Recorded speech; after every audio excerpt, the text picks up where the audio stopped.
râler et on est désolé de devoir faire ça. C'est vraiment le message principal. On est désolé, on n'a pas envie de bloquer les gens. Mais voilà, on pense que c'est nécessaire maintenant, il faut perturber le quotidien, il faut perturber la société, il faut perturber l'économie à terme pour que vraiment on se rende compte qu'il y a une urgence. Alors donc c'est un mouvement de désobéissance civile, non violente, respectueux. Donc c'est un mouvement qui est international maintenant.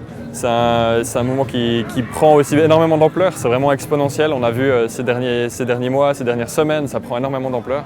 Et donc notre but c'est de créer un véritable rapport de force avec les autorités pour qu'elles réalisent ce qui se passe, qu'elles disent ce qui se passe et surtout qu'elles rentrent en discussion avec nos 3 revendications qui pour nous sont la seule opportunité actuellement de sortir de